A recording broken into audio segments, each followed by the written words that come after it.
Bienvenue dans Terrienne, l'actualité des femmes dans le monde. Le choix de Terrienne avec la 6e édition des Voix d'Orléans. Ces rencontres de la francophonie font entendre la parole des écrivaines francophones. Pendant 3 jours, des dizaines d'autrices de différents pays sont venues montrer combien la littérature reste encore aujourd'hui une arme d'émancipation féminine, comme nous l'explique la fondatrice du Parlement des écrivaines francophones, la journaliste et autrice franco-tunisienne Fawza Zouari. À partir du moment où une femme écrit, il y a une sorte de révolte qui se fait.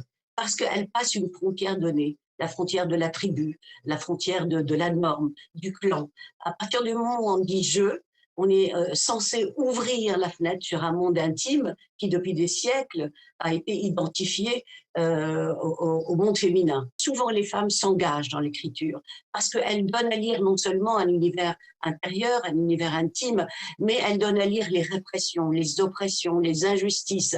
C'est quand même une voix qui, depuis des siècles, a été une voix silencieuse, souvent avec la complicité de beaucoup qui sont dans les régimes, dans la politique, dans tout ce qui est institutionnel. Et je pense que, vous savez, on n'a pas besoin de faire des livres manifestes. Nous avons besoin d'écrire tout simplement. Et entre les lignes se lit notre condition. Et entre les lignes se lisent nos revendications. Un coup de griffe, c'est celui de l'éditorialiste, militante et écrivaine Rokhaya Diallo qui s'attaque au mythe de la Parisienne, faisant voler en éclats ces clichés autour de cette femme qui se doit d'être soi-disant moderne, mince et blanche. Un documentaire dont TV5 Monde est partenaire. On regarde tout de suite un extrait de la bande-annonce.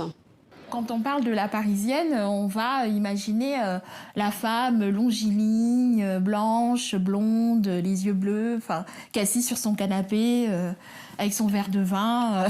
Qui mange bio, qui traîne que dans les quartiers chics de Paris. Une femme dévergondée, qui mange des croissants sans soutien-gorge au bord de la Seine. Plutôt bobo, qui est à la fois hyper branchée mais pas bling-bling. Une femme impressionnante qui n'a peur de rien. De ne pas en faire trop et d'être beaucoup en même temps.